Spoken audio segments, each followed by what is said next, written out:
Bismillahirrahmanirrahim. Assalamualaikum warahmatullahi wabarakatuh.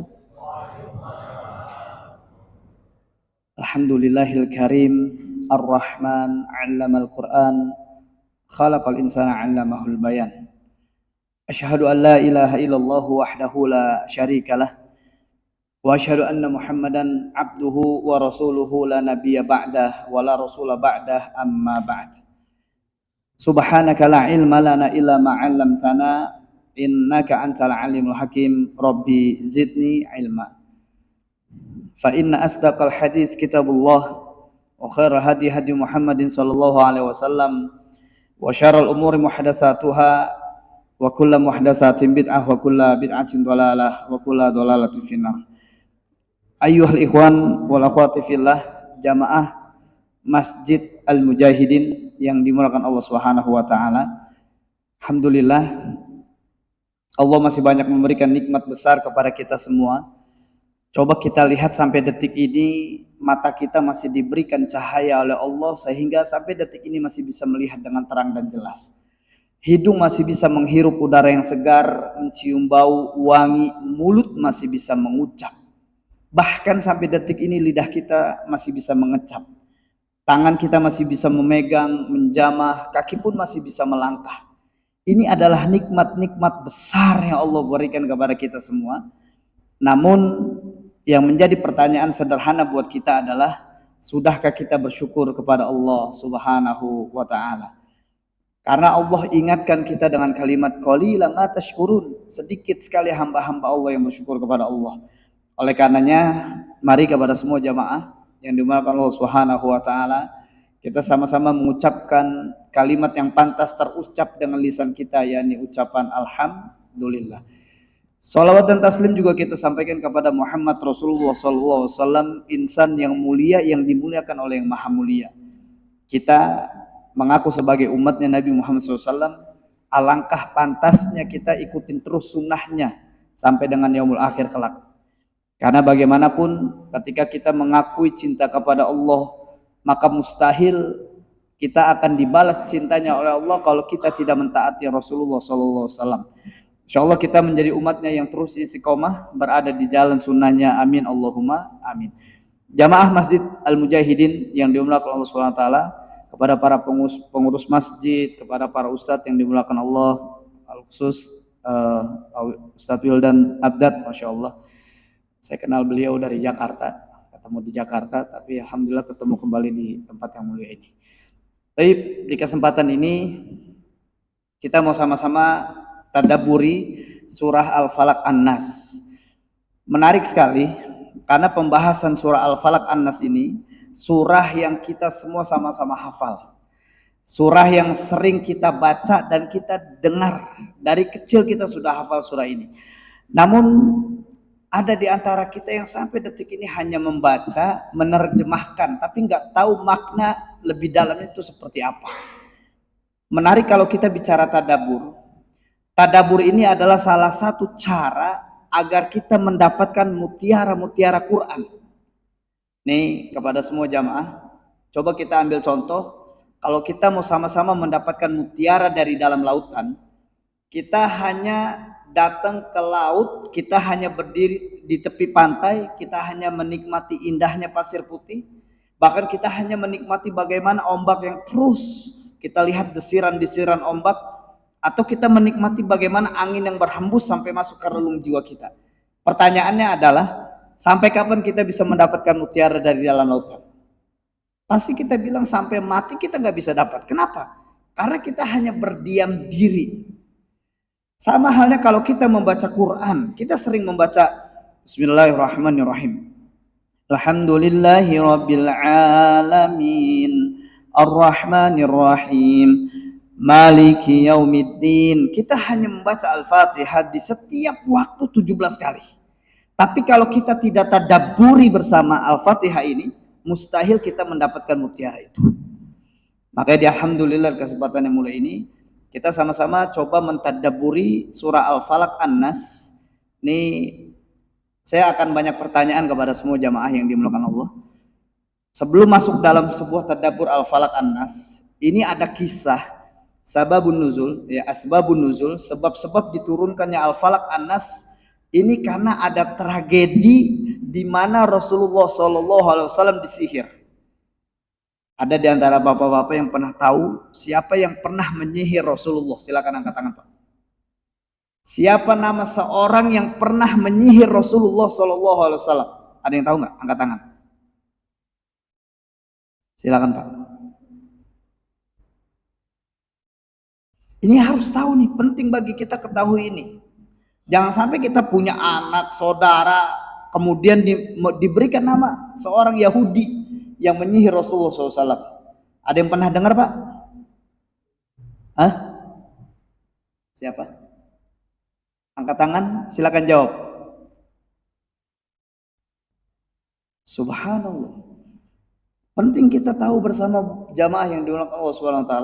Yang menyihir Rasulullah SAW adalah seorang Yahudi, lelaki Yahudi bernama Labid Ibnul A'sam, ya. Labid Ibnul A'sam atau Ibn Al-A'sam, ya. Ini seorang lelaki Yahudi yang dia ditemani sama 3 orang putrinya. Ya, nanti saya coba banyak tanya supaya melekat. Ini kisah yang memang dituliskan di dalam hadis sahih mulia dan insya Allah tidak akan berkurang sedikit pun kisah ini. Siapa yang menyihir Rasulullah? Labid Ibnul A'sam bersama 3 orang putrinya. Oke, kisah ini kita simpen dulu. Pernah dengar nggak ada kisah di mana seorang Yahudi yang ketika Rasulullah SAW melewat kemudian dia selalu melempari Rasulullah dengan kotoran? Pernah dengar kisahnya?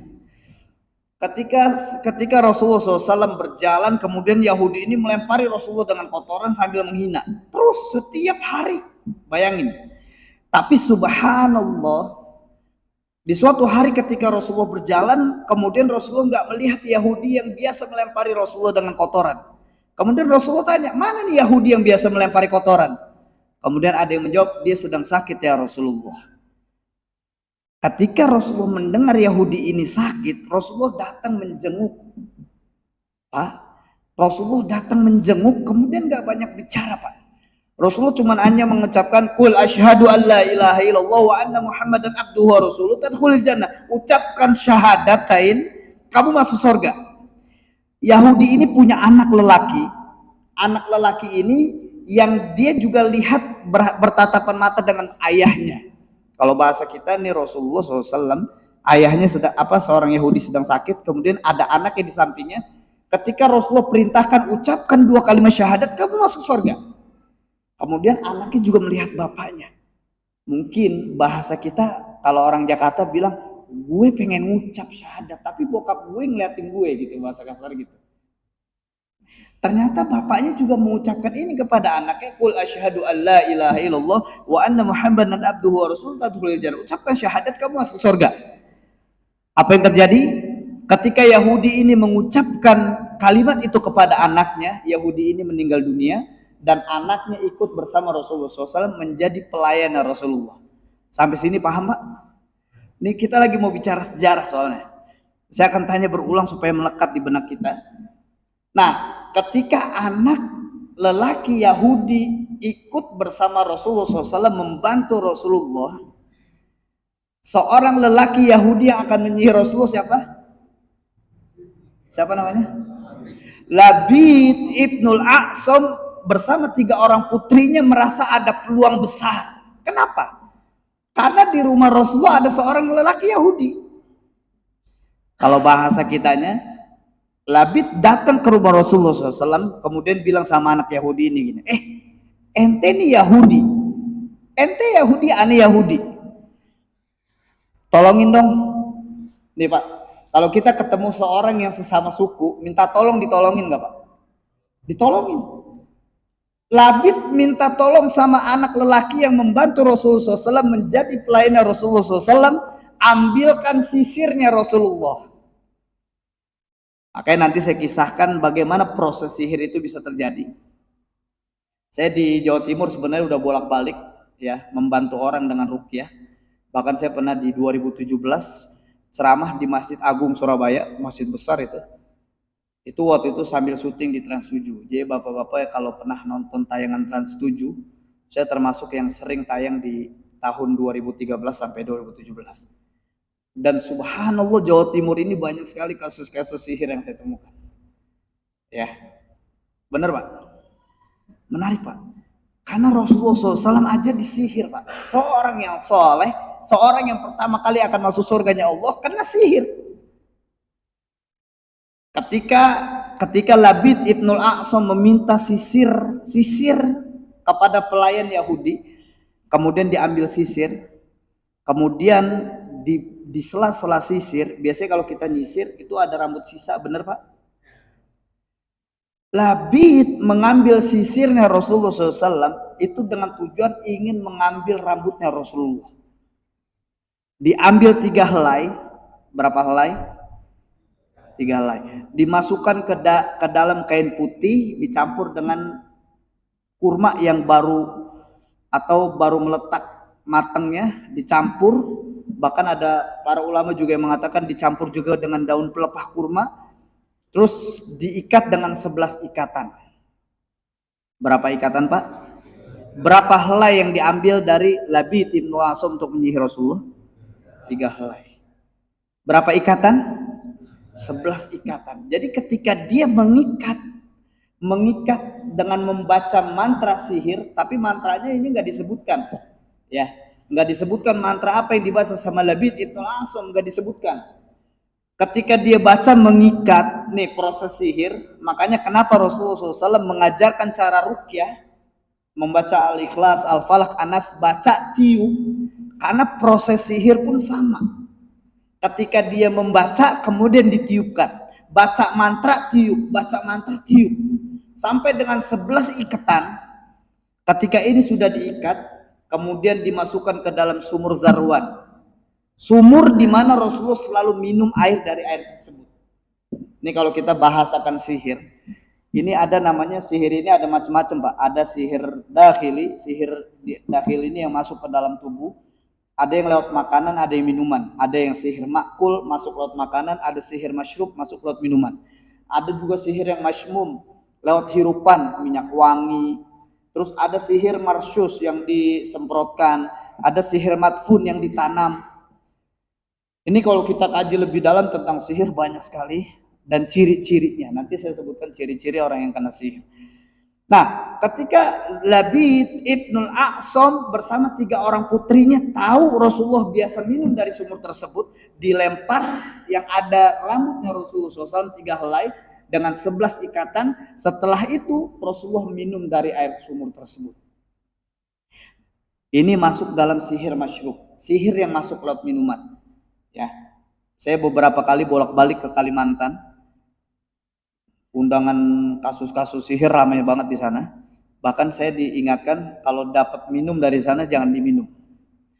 Saya baca aja minum. Bismillahirrahmanirrahim. Saya tiupkan ke airnya. Itu kopi itu. Saya disiapin kopi. Gelasnya pecah. Subhanallah. Ekstrim memang di Kalimantan, sihir ekstrim luar biasa. Sampai saya didatengin sama 10 orang Dayak ke hotel yang saya menginap.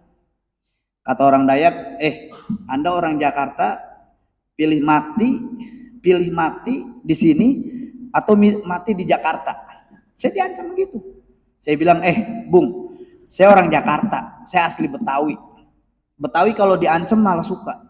Demen. Ya udah, lu mau gimana cara lu? Ayo dah, lu tunjukin jurus-jurus lu. Saya tantangin balik. Artinya sihir ini akan terus ada dan terus sampai berlangsung sampai hingga akhir kiamat nanti, sihir itu akan terus ada Pak. Nah, ketika Rasulullah SAW minum dari sumur tersebut, disitulah Rasulullah positif kena sihir. Rasulullah positif kena sihir. Bahkan disebutkan dalam hadis sahih mulia, Rasulullah itu seperti orang linglung. Linglung tahu Pak? Kalau Rasulullah pada saat mau melakukan sesuatu tapi nggak jadi, melakukan aktivitas seperti ini, sudah melakukan aktivitas tapi nggak jadi. Bahkan disebutkan berbulan-bulan Rasulullah sakit. Bahkan juga disebutkan Rasulullah sampai rontok rambutnya. Ini salah satu ciri sihir. Orang-orang yang kena sihir pertama, biasanya kalau sakit itu selepas asar. Ada nggak? Pagi sampai siang sehat. Pas ketika masuk waktu asar udah mulai nggak nyaman, sakit perut lah, sakit kepala lah, lemes lah. Itu boleh dicek. Boleh jadi kita terindikasi kena sihir. Terus biasanya sakitnya berpindah. Pindah-pindah sakitnya nggak jelas. Terus kalau malam biasanya mimpi buruk. Kalau mimpinya ular, terus ketemu kalajengking, terus mimpinya biasanya ketemu kuburan. Terus mimpinya biasanya ketemu tsunami, mimpinya ketemu air, laut, terus sering ketemu orang yang sudah meninggal dunia. Itu salah satu ciri orang yang diganggu sama sihir. Atau orang-orang yang diganggu sama jin ketika sholat nih, ini jin dan gangguan sihir sama sholat. Allahu Akbar, Alhamdulillahi Rabbil Alamin, Ar-Rahmanir Rahim, Maliki Yaumiddin, Iyyaka na'budu wa iyyaka nasta'in. Lagi rokaat keberapa ini ya? Sering ada yang ngalamin gitu nggak? Saya rokaat ketiga apa keempat ya? Ah, itu siap-siap Pak. Berarti kita lagi diganggu. Allahu Akbar.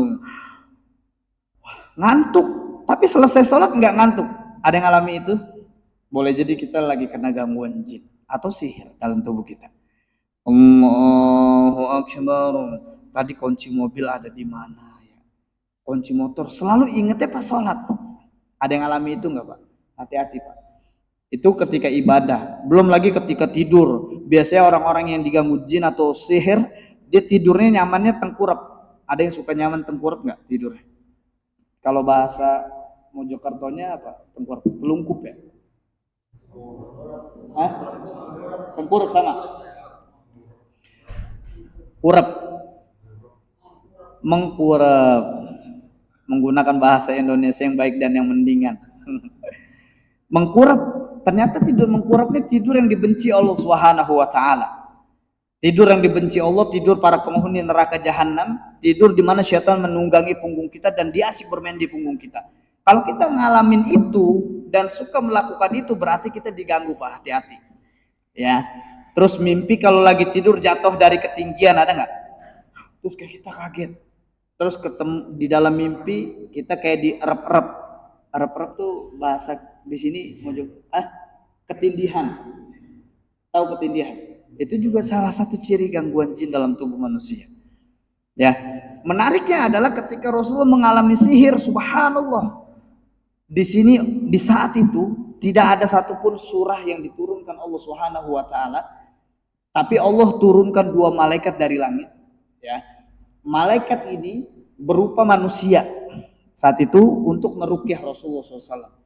Yang satu ada di kaki, yang satu ada di kepala. Malaikat yang ada di kaki bertanya, ada apa dengan Rasulullah SAW?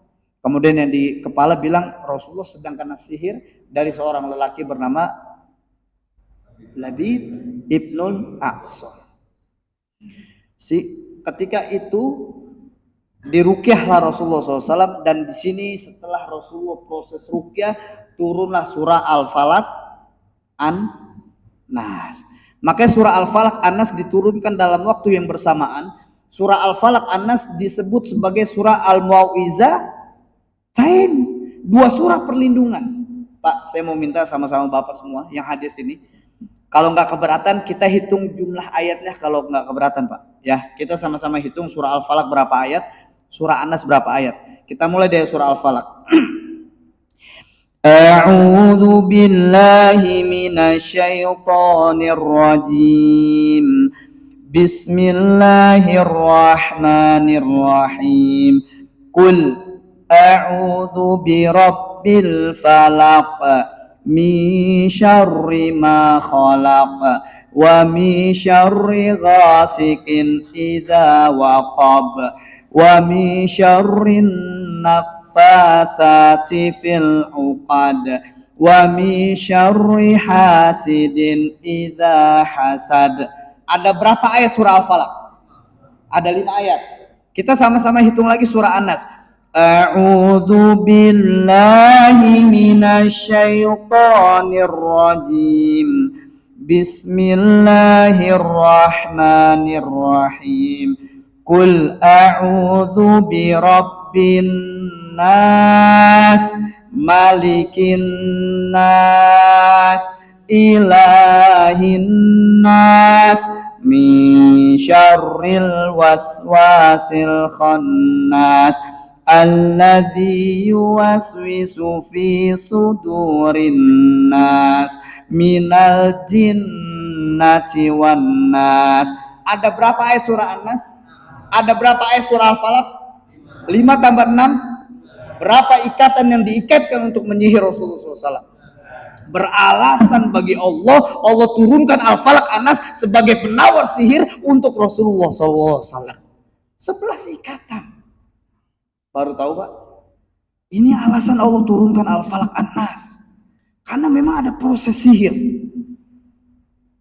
Kita sama-sama hitung. Saya akan libatkan bapak-bapak semua di sini. Nih, silakan disimak baik-baik.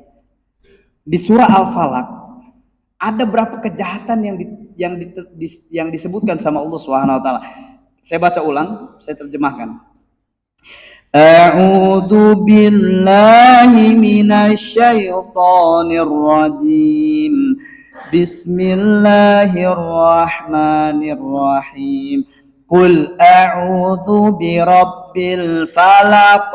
Katakan aku berlindung kepada Rabbil Falaq. Makanya salah satu alasan kenapa Allah namai surah Al-Falaq adalah karena memang Allah sebutkan di ayat yang pertama. Katakan aku berlindung kepada Rabbil Falaq. Rabb yang menguasai waktu. Qul a'udzu birabbil falaq. Katakan aku berlindung kepada Allah dari Rabb yang menguasai waktu subuh. Satu kali perlindungan. Di ayat kedua sampai di ayat kelima, ini adalah kejahatan yang Allah sebutkan. Min syarri ma khalaq, dari kejahatan semua makhluk. Jadi kejahatan semua makhluk ini ada Pak. Disebutkan di surah Al-Falaq, pembunuhan, perampokan, pembegalan, ini ada semua. Korupsi, mencuri, merampok, ini ada semua.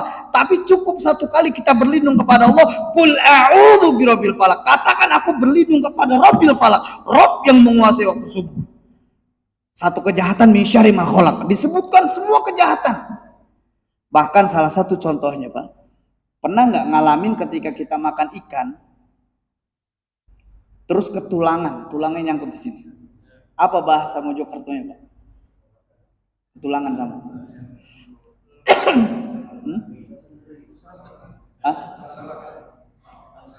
Keselak. Saya kasih tahu obatnya. Obatnya gampang. Kalau kita mengalami itu, baca Qul a'udzu birabbil falaq min syarri ma khalaq. Ya Allah, aku berlindung kepada Rabbil Falaq, Rabb yang menguasai waktu subuh, min syarri ma khalaq, dari kejahatan semua makhluk. Tulang ini makhluknya Allah Subhanahu wa taala. Min syarri ma khalaq, sambil dipegang, sambil bacakan berulang min syarri ma khalaq, terus tarik, terus dibatukan dikit, itu nanti tulangnya keluar. Saya banyak berulang bantu orang. Waktu saya lagi dalam perjalanan di Jakarta, saya mampir ke warung. Dari warung saya dengar ada anak kecil nangis. Sampai akhirnya saya samperin ke rumah itu, saya tanya, "Bu, kenapa anaknya kok nangis begini, Bu?" "Iya Pak, ini saya lagi suapin terus mungkin nyangkut tulangnya." "Oke, bismillah, saya bantu." Saya bacakan Qul a'udzu birabbil falaq min syarri ma khalaq. Saya tarik berulang, terus saya minta batukin keluar tulangnya. Min syarri ma khalaq, dari kejahatan semua makhluk. Tulang ini makhluknya Allah Subhanahu wa taala. Wa min syarri ghasikin idza waqab, dari kejahatan di malam gelap gulita Pak. Biasanya nih posisi malam, ini posisi di mana kita ini lengah, kita nggak bisa berbuat apa-apa Pak. Min syarri ma khalaq wa min syarri ghasikin idza waqab. Kondisi kita nih kondisi yang kita nggak bisa berbuat apa-apa. Ini sampai jam berapa nih? Saya takut bablas kalau lagi ini lagi asik-asiknya. Terus nggak apa-apa. Kalau saya diizinin, saya simpen dulu ayat ini. Kalau saya diizinin, saya mau sampaikan sedikit tadabbur surah Ar-Rahman ayat yang ke-17. Allah Subhanahu wa taala berfirman, Rabbul masyriqain wa Rabbul, ada yang tahu nggak artinya apa Pak? Rabbul masyriqain wa Rabbul maghribain. Allah ini Rabbnya dua timur dan Allah Rabbnya dua barat. Nih tadabbur nih Pak, menarik nih. Saya memang di Jakarta kebiasaan sering menyampaikan tadabbur Quran. Ini kalau kita baca terjemahannya aja, Rabbul Masyriqain wa Rabbul Maghribain. Allah ini Rabb yang menguasai waktu dua, Allah yang menguasai timurnya manusia dan timurnya barat, dua timur dan dua barat. Maksudnya apa? Di surah Ar-Rahman ketika Allah sebutkan fabi ayyi ala'i rabbikuma tukadziban. Kalau kita belajar bahasa Arab, Allah gunakan domir antuma, kamu berdua. Fabi ayyi ala'i rabbikuma. Maka nikmat Rabb mana lagi yang kamu berdua dustakan, kata Allah. Artinya Allah sebutkan khusus cuma dua makhluknya Allah di surah Ar-Rahman ini untuk jin dan manusia. Fabi ayyi ala'i rabbikuma tukadziban artinya adalah Rabbul Masyriqain wa Rabbul Maghribain. Allah sampaikan Allah ini Rabbnya timur manusia dan juga Allah ini Rabbnya timur untuk bangsa jin. Baratnya manusia dan baratnya bangsa jin. Dan Allah ingin sampaikan timurnya manusia dengan timurnya bangsa jin ini beda, Pak. Di mana bedanya? Timurnya manusia selepas subuh sampai dengan menjelang maghrib ini timurnya manusia. Sadar nggak? Ketika kita berada di timurnya manusia, kita ini melek mata, Pak. Kita masih semangat. Kita masih bisa menguasai diri kita. Tapi kalau sudah masuk baratnya manusia, maghrib sampai dengan subuh, kita sudah mulai lengah, kita sudah mulai lemah, kita sudah mulai nggak berdaya. Benar? Dan ketika masuk baratnya manusia, ini adalah timurnya bangsa jin. Artinya jin baru mengepakkan sayapnya, masih berkeluyuran. Arti ketika kita sudah lengah, capek, lelah, harus istirahat, jin baru melek mata. Makanya ada hikmahnya ketika kita sholat zuhur dan asar, Allahu Akbar, bersuara keras nggak, Pak? Enggak. Kenapa enggak? Karena kita masih bisa menguasai diri kita sebagai manusia. Kita masih melek mata sebagai manusia. Allahu Akbar. Bismillahirrahmanirrahim. Alhamdulillahirabbil alamin. Ar-Rahmanirrahim. Tapi kalau sudah mulai maghrib, subuh, maghrib, isya, subuh, kita harus mengeraskan suara kita. Kenapa? Karena ada di timurnya bangsa jin dan di baratnya manusia. Rabbul Masyriqain wa Rabbul Maghribain. Tadabbur Quran. Paham insyaallah ya. Nah, kenapa Allah sebutkan wa min syarri ghasikin idza waqab, dari kejahatan di malam gelap gulita? Karena di saat ini adalah baratnya manusia, yang manusia harus istirahat, harus tidur, harus benar-benar rileks, nggak bisa melakukan apa-apa, lemah, nggak berdaya. Disinilah jin mulai mengepakkan sayapnya, lagi kuat-kuatnya mengganggu manusia. Sampai sini paham insyaallah ya. Min syarri ma khalaq wa min syarri ghasikin idza waqab wa min syarri nafatsati fil uqad. Pertanyaan buat semua jamaah. Allah sebutkan wa min syarri nafatsati fil uqad, dari kejahatan wanita-wanita tukang sihir yang meniupkan buhul-buhulnya. Saya tanya ulang, Pak. Yang menyihir Rasulullah siapa, Pak? Labid Ibnul A'sam. Tapi kenapa Allah sebutkan wanita tukang sihir di sini, Pak? Sedangkan yang menyihir Rasulullah lelaki Yahudi. Ikhtilaf ulama, berbeda pendapat para ulama bahwasanya karena yang pertama Labid Ibnul A'sam ditemani sama 3 orang putrinya.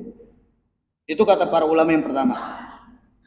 Kelompok ulama yang kedua mengatakan karena dulu di zaman jahiliyah para penyihir ini kebanyakan seorang wanita. Kita buktikan sekarang, Pak. Mohon maaf saya tanya, pernah nggak di antara kita yang mendengar kakek sihir? Pernah ada nggak? Adanya apa? Pernah ada yang dengar kakek lampir? Nggak ada. Adanya apa? Nenek lampir. Berarti memang wa min syarrin nafatsati fil uqad berefek sampai dengan sekarang. Banyak sekali para penyihir-penyihir dari kalangan wanita yang meniupkan buhul-buhulnya. Wa min syarri hasidin idza hasad, dari kejahatan pendengki yang berbuat dengki. Saya tanya ulang. Di surah Al-Falaq ada berapa kejahatan yang Allah sebutkan? 4. Sepakat, Pak? Di surah Al-Falaq Allah sebutkan 4 kejahatan, tapi cukup 1 kali kita diajak berlindung kepada Allah. Qul a'udzu birabbil falaq. Katakan aku berlindung kepada Rabbil Falaq. Artinya masalah jamaah semua, ketika ada masalah dari luar diserang qul a'udzu birabbil falaq. Ketika kita berhadapan dengan perampok, qul a'udzu birabbil falaq. Cukup 1 kali berlindung kepada Allah atas kejahatan dari luar yang menyerang ke dalam tubuh kita. Menariknya adalah ketika kita lihat surah An-Nas, a'udzubillahi minasyaitonirrajim, qul a'udzu birabbin nas. Katakan aku berlindung kepada Rabbin nas. Robnya manusia siapa? Malikin nas, rajanya manusia siapa? Ilahin nas, sesembahannya manusia siapa? Di surah An-Nas, kalau saya sering bahasakan, surah Al-Falaq adalah masalah dari luar, masalah eksternal yang menyerang kita ke dalam. Makanya cukup 1 kali kita berlindung kepada Allah. 4 kejahatan cukup 1 kali kita berlindung kepada Allah Subhanahu wa ta'ala. Tapi surah An-Nas kita diajak 3 kali berlindung, Pak. Qul a'udzu birabbin nas, malikin nas, ilahin nas. Katakan aku berlindung kepada Rabbin nas, malikin nas, ilahin nas. 3 kali kita diajak berlindung kepada Allah Subhanahu wa ta'ala atas kejahatan yang disebutkan di surah An-Nas. Pertanyaannya adalah, berapa kejahatan yang Allah sebutkan di surah An-Nas? 3, oke. Ada yang 3. Ini menarik nih, mulai ada perbedaan pendapat para ulama di sini. Ada yang lagi? Ada yang 3, ada yang selain 3? Ada yang berani 10 enggak ya? 3, ada lagi selain 3? Pak, silakan Pak. Yang mau komen Pak? Pak, mohon maaf. Menurut Bapak berapa kejahatan yang Allah sebutkan di surah An-Nas? 4, oke. Subhanallah, lebih tinggi. Ada lagi yang menyebutkan lagi? Pak, yang masukkan 4. Ada yang berubah nggak antara 4 atau 3, atau punya komentar lain yang lebih berani? Saya nggak mau ikut yang lain, saya cuman sedikit deh kesalahan kejahatannya. Ada yang berani itu? 4 dan 3. Oke, ternyata Pak, di surah An-Nas Allah sebutkan cuma 1 kejahatan. Min syarril waswasil khannas, dari kejahatan bisikan-bisikan lembut, waswas yang terjadi di dalam diri manusia. Nih, saya mau tanya lagi, mana yang lebih bahaya, kejahatan dari luar atau kejahatan dari dalam? Kejahatan dari luar Allah sebutkan 4 kejahatan, tapi cukup 1 kali kita berlindung kepada Allah Subhanahu wa ta'ala.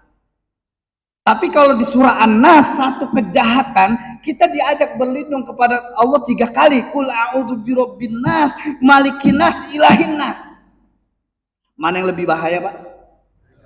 Dari dalam. Was-was ini sakit yang sangat luar biasa Pak, bahaya. Kenapa kita diajak berlindung kepada Allah? Karena memang harus benar-benar kuat perlindungan kita kepada Allah Subhanahu wa ta'ala atas was-was yang senantiasa membisikkan lembut di dalam diri kita. Qul a'udzu birabbin nas, malikin nas, ilahin nas. Sadar nggak Pak? Kita bukan perampok Pak, kita bukan perampok. Tapi gara-gara was-was kita bisa menjadi seorang perampok. Kita bukan seorang pembunuh, tapi dari was-was kita bisa menjadi seorang pembunuh. Kita bukan seorang koruptor, tapi dari was-was kita bisa menjadi seorang koruptor. 2015 saya bolak-balik diundang sama KPK. Kemudian saya ketemu dengan para koruptor-koruptor yang ada di Indonesia. Saya berhadapan langsung. Pak, ada niat nggak sih Pak? Saya sampai ikut jadi wawancara kan, subhanallah. Ternyata mereka ini nggak ada niat sama sekali Pak. Tapi karena was-was, kapan lagi kesempatan, ambil dong. Kesempatan depan mata. Kalau nggak diambil sekarang, kapan lagi? Dari was-was. Yang kita bukan seorang koruptor, kita bisa menjadi seorang koruptor. Qul a'udzu birabbin nas, malikin nas, ilahin. Sampai sini paham Pak? Ini menariknya kalau tadabbur tuh gitu Pak. Saya di 2016 kalau di daerah Jakarta dekat ada namanya Depok. Pernah dengar Pak ya? Daerah Depok. Saya diundang sama Kapolres Depok karena ada seorang suami, mohon maaf saya harus sebutkan, dia menggorok leher istrinya sampai istrinya meninggal dunia. Padahal usia pernikahannya udah 35 tahun. Bahkan dia dikenal sebagai, sama tetangganya tuh dikenal sebagai seorang Romi and Julie-nya Depok. Artinya nggak pernah kedengaran ribut, berantem, nggak pernah kedengaran. Adem ayem, romantis, sering jalan bareng. Tapi kenapa suaminya membunuh? Karena ketika saya diundang masuk ke dalam ketemu sama suaminya bilang, iya waktu saya pulang, kemudian ada was-was, coba no di sono di lemari ada golok tajam. Coba cek di leher istrinya, bisa nggak? Dipakai aja. Tanpa dia sadar itu Pak, was-was. Ini pentingnya kita berlindung kepada Allah. Qul a'udzu birabbin nas, malikin nas, ilahin nas, min syarril waswasil khannas. Alladzi yuwaswisu fi sudurin nas minal jinnati wan nas. Jin dan manusia yang sering memberikan waswas. Contoh waswas dari manusia apa? Misal contoh pas kita lagi jalan bareng, kemudian azan berkumandang, Allahu Akbar, Allahu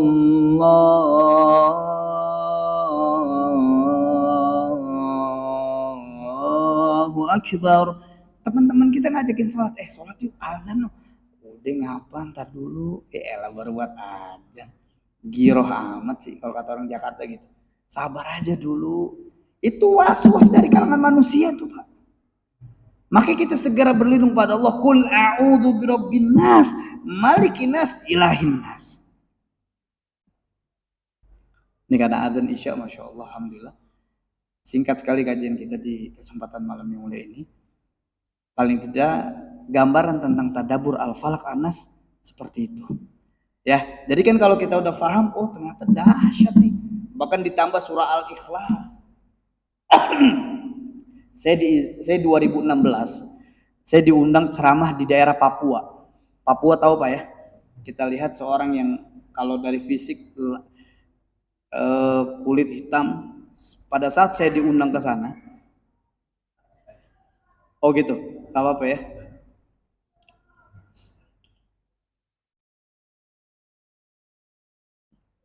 Saya takutnya zolim ini udah azan. Alhamdulillah. Atau mau ba'da Isya kita lanjut. Hah? Oh azan dulu boleh. Oke.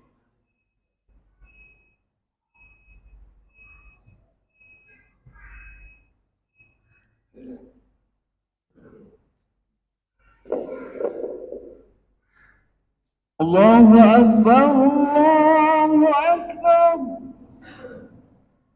Allahu Akbar, Allahu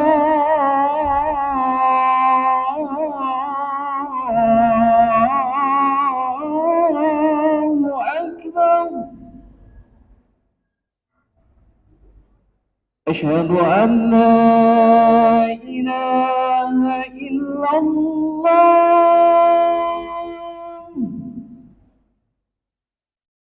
أشهد أن لا إله إلا الله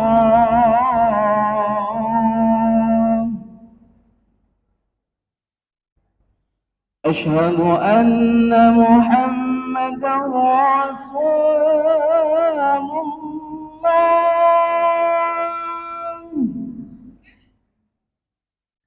أشهد أن محمد رسول الله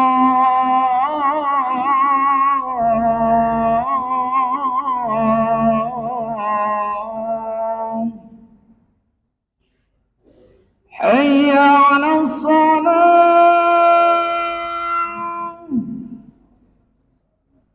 حي على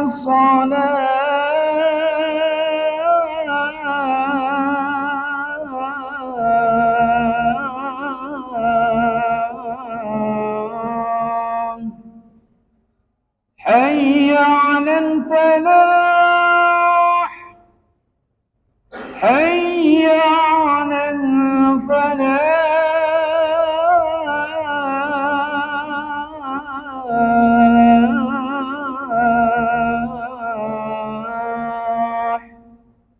الله أكبر الله أكبر لا إله إلا الله.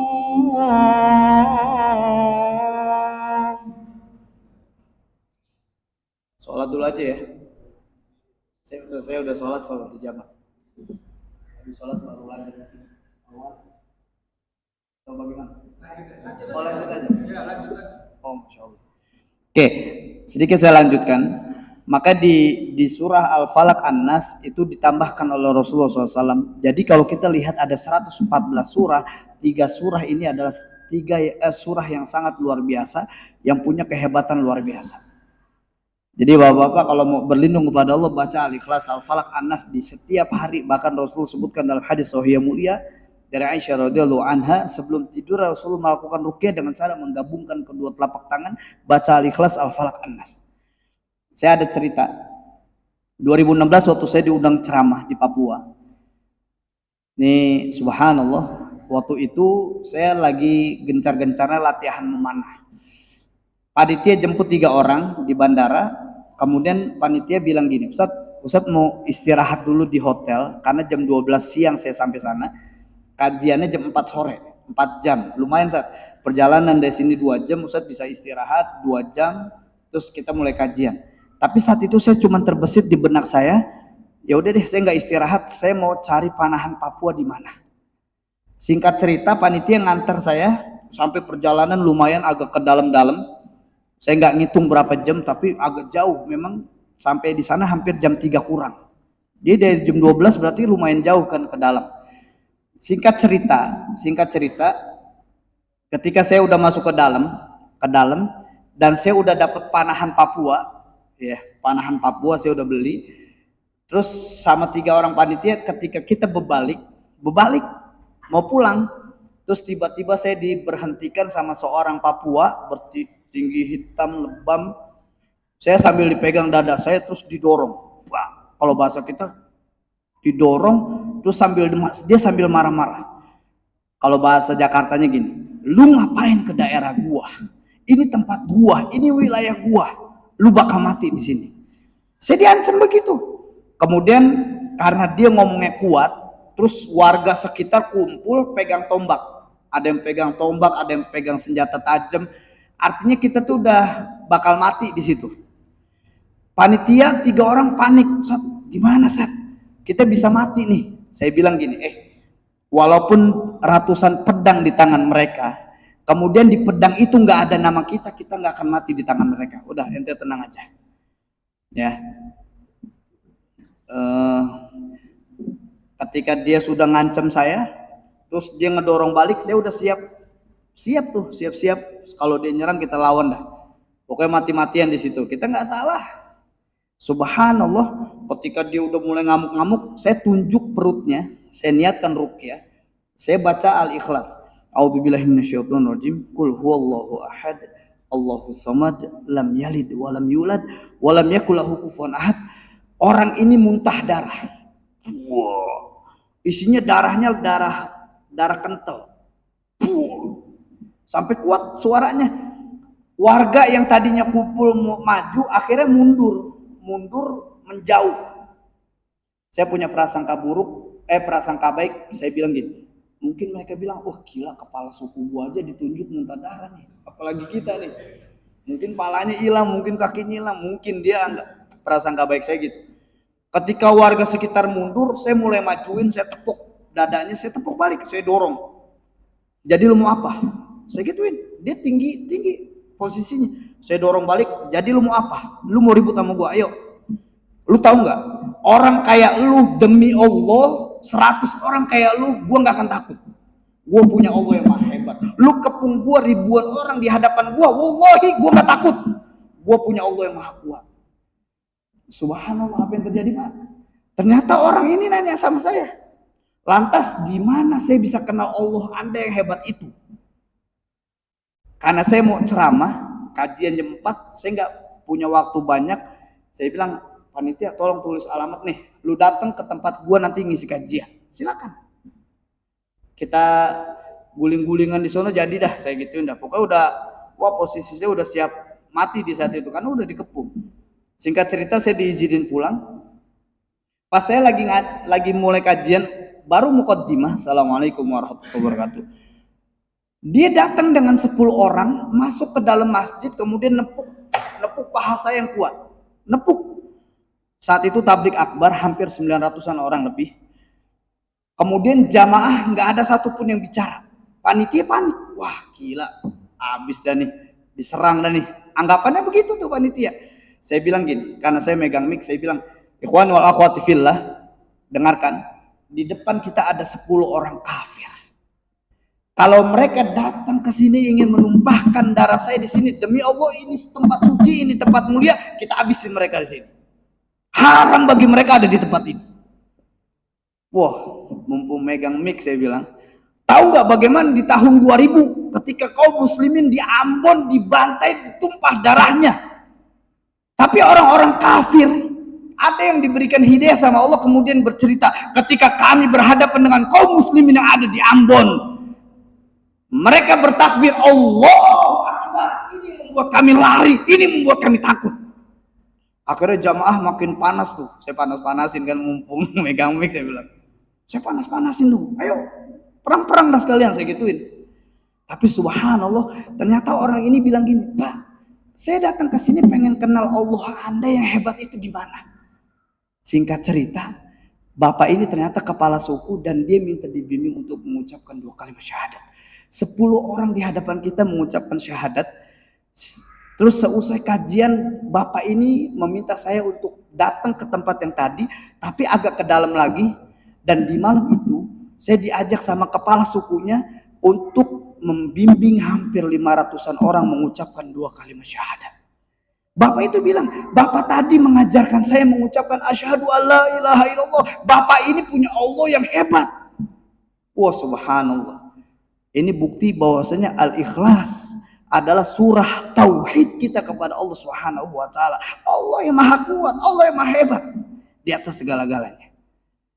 Tapi paling tidak itu perkenalan kita di kesempatan yang mulia ini. Insyaallah Allah kembali jumpakan kita di dalam majelis ilmu. Kalau ada bapak-bapak atau jamaah yang mau bertanya silakan. Singkat Pak ya. Masya Allah. Silakan, saya juga punya channel YouTube namanya Sahal Al-Mutofari. Buka channel YouTube saya. Tapi jangan cuma dibuka Pak, like dan subscribe juga. Saya punya racikan minyak wangi juga. Saya bikin minyak wangi tapi ngeracik sendiri. Ada namanya Badar dan Taif. Badar itu mengisahkan bagaimana dahsyatnya peperangan Badar. Dan Taif itu mengisahkan bagaimana sikap elegannya Rasulullah SAW ketika dilempari oleh suku Thaqif yang ada di kota Taif, tapi Rasul tetap tenang, tetap kalem, tetap elegan. Ya, paling tidak itu. Yang mau tanya silakan. Oke, Masya Allah. Waalaikumsalam warahmatullahi wabarakatuh. Oh, Masya Allah, mantan presiden, wakil presiden. Oh, Sutisno, saya pikir di Sutisno. Gimana Pak?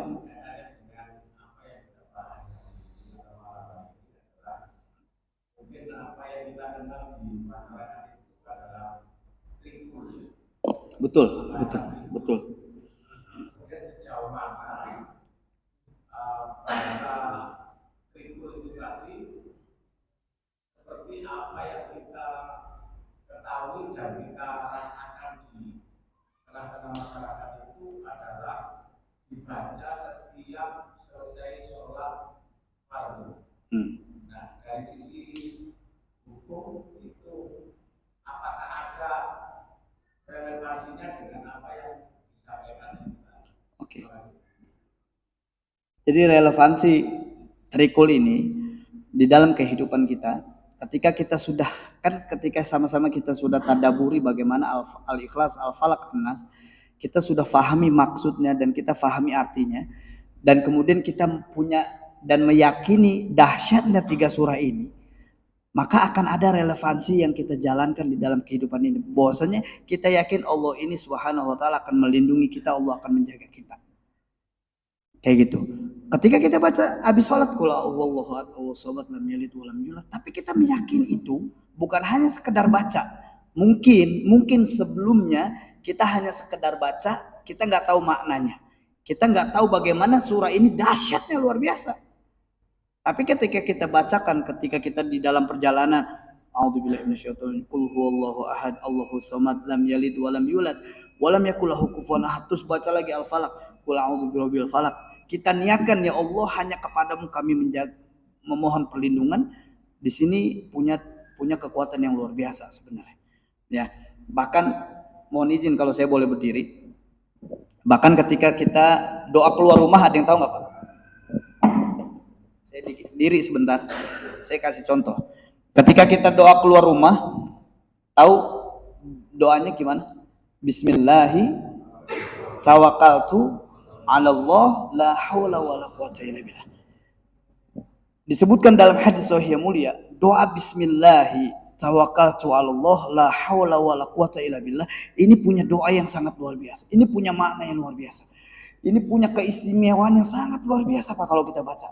Ketika kita baca di dalam hadis sahih yang mulia, Allah Rasul sampaikan bahwasanya Allah kirimkan 3 kelompok malaikat untuk kita. Ketika kita melangkah bismillah, Allah sampaikan pada malaikat yang pertama, wahai malaikat hudita, berikan petunjuk kepada orang ini. Tawakkaltu 'ala Allah. Allah sampaikan lagi pada malaikat, wahai malaikat kufita, cukupkan orang ini. La haula wala quwata illa billah. Allah sampaikan lagi kepada malaikat yang ketiga, wahai malaikat ukita, berikan perlindungan kepada orang ini. Artinya kalau kita fahami maknanya, bismillahi tawakkaltu 'ala Allah, insyaallah Allah jaga, Allah lindungi kita dari mara bahaya. Saya udah sering sekali banyak jebakan-jebakan. Saya di rumah pernah saya bikin kajian juga, kajian kitab Fathul Bari, Riyadhus Shalihin. Menarik. Saya sering ada jebakan, tapi saya berlindung pada Allah, Allah jaga, Allah lindungi saya. Ketika saya kajian, biasa kajian hadis, kemudian setelah itu saya biasa ada praktek ruqyah. Saya minta jamaah yang hadir di situ untuk menyerahkan jimat yang dibawa. Di malam itu banyak yang hadir, hampir 85 orang. Banyak yang nyerahin jimat. Singkat cerita, setelah malam itu menyerahkan jimat, pagi harinya bapak saya mereksa plastik itu, ternyata ditemukan ada ganja 1 kilo Pak. Saya nggak merokok, tapi di plastik itu ada ganja. Subhanallah. Dari mana? Jam 10 ada 2 mobil dari Polres, alasannya mau memeriksa rumah. Dalam hati saya, oh berarti semalam itu ada yang taruh, mau menjebak. Allah jaga, Allah lindungi. Banyak sekali kejadian-kejadian yang saya alami, tapi subhanallah Allah jaga, Allah lindungi kita. Paling tidak kita yakin akan pertolongan Allah, kita yakin akan kedahsyatan di mana Allah akan memberikan pertolongan dengan pertolongan terbaik bagi kita yang meyakini Allah ini sang penjaga dan sang pelindung dalam kehidupan kita. Ya, paling tidak itu jawabannya. Ada yang lain? Insya Allah paham ya di kajian mulia ini. Alhamdulillah. Sebenarnya saya jadwal ke Jawa Timur ini undangan di Terawas kajian Ahad besok subuh. Tapi subhanallah ketika saya komunikasi sama Ustaz Wildan Abdad nih, ya udah Ustaz, kesini deh maghrib. Alhamdulillah Allah mudahkan saya bisa hadir bersilaturahim kepada semua jamaah Masjid Al-Mujahidin. Insyaallah salam kenal dari saya, Sahal Al-Mutofari. Ya, insyaallah Allah pertemukan kita nanti di surganya. Amin Allahumma amin. Kalau memang nggak ada yang mau bertanya lagi, kita sudahi majelis yang mulia ini. Sama-sama kita membaca doa kafaratul majlis. Subhanaka Allahumma bihamdika asyhadu an la ilaha illa anta astaghfiruka wa atubu ilaik. Saya minta maaf kalau ada ucapan yang kasar. Mohon dimaklumi karena saya makhluk kasar bukan makhluk halus. Barakallahu fikum. Wassalamualaikum warahmatullahi wabarakatuh.